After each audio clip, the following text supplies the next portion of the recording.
Representative Adam Holmes, Thad Claggett, and Heidi Workman. Welcome back to Message from the House. It's great to be here. Great to be here. We are here to talk about a very important committee that's just wrapped, the Ohio Joint Data Center Committee. To start us off, let's just talk broad. What was the purpose of creating this committee, Rep. Holmes? We actually wrote a mission statement about it because thought that was important. Here's the mission: ensure that Ohio citizens have accurate, relevant, and usable information concerning the economic, environmental, and security impacts of Ohio's data center development through discussion with experts, stakeholders, interested parties, and Ohio citizens. And I want to open it up to everybody. How did you feel that first meeting went? I know that's a broad question for 4 hours of testimony. Can I take that one? Yeah, of course. Representative. So I really think it went well. It was an excellent opportunity, and I have to give Chair Holmes all the credit, along with Chair Chavez. They really pulled in the power players at the state agency level. We had the opportunity to really take a deep dive with them about not just the regulations and all of their recommendations, but also, the issues that they're seeing on their end, where we can focus on maybe tightening up our own legislation and where we can have Yeah. responsible governance around the development of these new data center projects. Yeah. I was thrilled, like you said, just again, if you're focused on the citizens, for those like you that watch for 4 hours, they were getting truth to power, right? And that I learned a ton of things, but just the access we have to the real experts. And one of the things I kept thinking about, our goal on this meeting was to set the table, reintroduce it, and baseline everyone's information on data centers, but also introduce them to all the agencies that do have their best interests in mind. PJM, the Public Utilities Commission, the EPA, the Ohio Consumers Council, that's 50 years old. That's the only reason they exist, is to protect ratepayers, and Department of Natural Resources, who are all thinking about this the same way most Ohio citizens are. It's good, motivating. Rep. Claggett, I was anything? just really pleased that the presenters were well prepared. That's not always the case when you get that type of testimony. And they not only had good presentations in their written remarks, but they had cogent answers to most of the things we asked them about, and the few technical things they're going to send to us, and the committee will post it. So again, the goal here is transparency, get the information out there, and I thought we made a great kickoff today. And Rep. Workman, a major focus of this committee is engaging, like you said, with, stakeholders, local officials, industry experts. How did you think this first meeting went with having all of the agencies and, official voices? Talk me through how you think that went. Sure. So my colleagues here already stated, it was a really great platform, a starting point, and this will give the general public, who we will be inviting in, I believe it's next Monday, to bring them into the table to address their concerns and let them speak about what they're seeing at the local level. But this first committee hearing really gave them the opportunity to also hear from the state agencies, maybe answer some of their questions up front so they can come more prepared and more informed for the next meeting. What other groups? You said locals. I do believe that large tech companies will be coming in eventually. Am I correct in that, Rep. Holmes? Oh, yes. Yeah, Okay. absolutely. So we did have this is a very strategic schedule planned out. So the concerned citizens or maybe direct opponents to them, we're giving them a platform to come in and speak in front of the rest of the public on Monday. Then on Thursday, we are bringing in the data centers, the hyperscalers and the others, to come in and address the concerns. And that's why we wanted those on Monday. And we'll take those exact questions that come up and ask them on Thursday to those members. After that, we have a lot of interested parties that would come in, and there are many of them. The secondary and tertiary impacts. The trade unions want to come.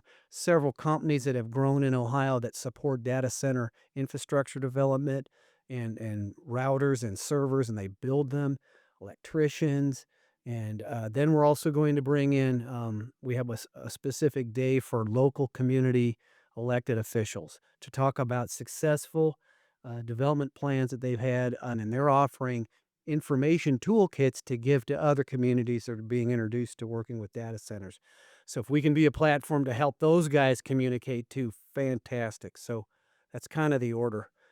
Yeah, and I first phrased that to Rep. Claggett and even Rep. Workman, you being the chair and vice chair of tech and innovation, that House committee, a little bit of overlap too. Would you say that, you know, what will you be hoping to get out of those entities when the time comes?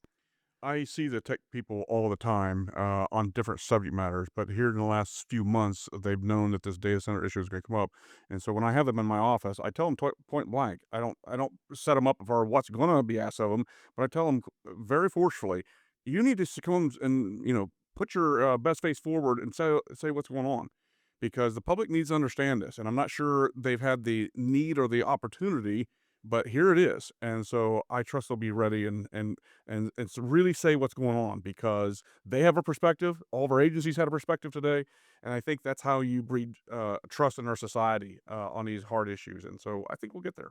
Right. And I do have to say that I believe that, sometimes these hyperscalers are very removed at that level from the local, grassroots community, right?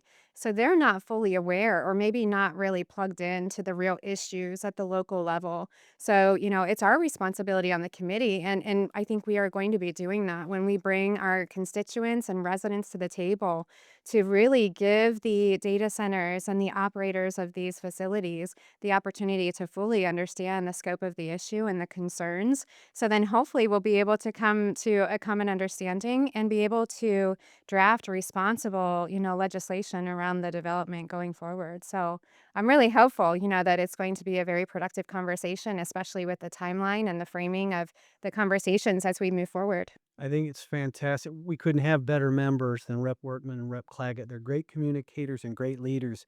And it is kind of about that innovation and technology. I'm on that committee, and I'm really glad because this is so interwoven and for the rest of this century, right? They're all blended together, and so many other emerging technologies that are going to need energy, like quantum computing or fusion or whatever else. So this is it's great to be with real experts and do this together. I think that's great. I have one more question specifically about the testimony that you all just heard. Is there something in specific or a couple things that you took out of all of the testimonies or you hope that residents potentially watching took out of today's meeting? I would say at the end, we got clarity on water usage by data centers, how much they actually use, and how Ohio, the oversight and monitoring we have, what the realities are on the usage of that, and also that was all new to me. Uh, that there's only one EPA permit. There's only one Ohio data center that is discharging that into the natural resources that isn't in a sanitary system. That was interesting. That was new to me. And I think that there was common, understanding between state agencies and the members on the committee that the focus and the priority really needs to be, not just on the big picture environmental impacts, but on ratepayer protections. I mean, that was, I think, a top priority of our committee hearing today. The agencies understand, PJM understands, PUCO, everybody says protect the ratepayer, and there is legislation that we need to be looking at to ensure that that is happening. And we're not cost shifting. The data centers aren't cost shifting any of the development costs or maintenance costs onto the electricity grid and the ratepayers. I think that's the thing I took away from today was Ohio is we got a lot of work left to do, no doubt about it. But we are not late to this party. Yeah. We have got stuff in place, and things are proceeding. There are problem areas for sure. We addressed the electrical cost today to some degree, but it's not like we're caught flat-footed. This is well in process. We're not ignorant of the issues, and while it is some of the issues are problems are still to resolve, I'm pleased that we're getting there. Yeah. Thank you all. That was, I know, so many different things you heard today. So thank you for picking out one. I want to ask, why was this important to incorporate the Senate and make this a joint committee instead of just in the House? I think and bipartisan, Yeah. right? And we've had our energy is so nonpartisan because it impacts every single Ohioan, right? So unified. And then, like we've said, here's the quotes: energy is the foundation of human progress, and data is the driver of human capability. It's in everybody's interest. I can't think of anything more important. And so, um, having that unity of effort that we showed with House Bill 15 and Senate Bill 103 of the legislation, and we want to demonstrate that unity of effort and keep that going. And I do think that it's really important to make sure that people understand where we are today. I mean, we are truly in the middle of a transition from the industrial era to the digital era. And the question is, how do we evolve and how do we adapt? And what is the energy and the consumer demand to be able to adapt? So those are some serious questions that we're looking at and taking into consideration as we have these conversations. Yeah. One of the questions I asked one of the members today that was testifying was, what their view of where we are in regard to the industrial revolution we had back 100 years ago, and I used a cell phone tower example from 15 years ago. People are all concerned about that. We're always going to have these type of concerns when we live in a very tight community, meaning, there's a building, 100 feet away from us in a tower here. When you're in a neighborhood, someone is 5 feet away on a property line, right? When you're living in a compact area and something happens to change the dynamic of your society, Yeah. there's going to be these natural human fears and concerns that arise from that. And we need to acknowledge that. And that is okay. And so again, we hope that we can be conduits for the best information. Americans are an amazing group of people, and they get concerned about this, that, and the other thing. But after they beat it to death, we almost always come out where we should. And so that's an amazing part about a free country, that people can say what they want and dig into all they want. And I think we're part of the information stream that helps people come to a conclusion that will hopefully work for them. Yeah. And I think that Chair Holmes is exactly right. This is constituent based. The timing is absolutely critical right now. We hear you. We understand you have legitimate concerns. Let's bring you to the table and give you a voice. So that's where we are, and we're giving our constituents a voice while also engaging all the other stakeholders in that conversation. So I'm very excited about where we go from here. Well, representatives, thank you so much for coming on. I know that was a very busy morning to afternoon, but I really appreciate it. Quickly, I want to talk about our social media. You can follow us on the Ohio House GOP Caucus on Facebook, Ohio House _ GOP on Instagram, and OHR GOP Caucus on Twitter. You can subscribe on YouTube or wherever you listen to podcasts. Representative Workman, Claggett, and Holmes, thanks again. Thank you. Thank you.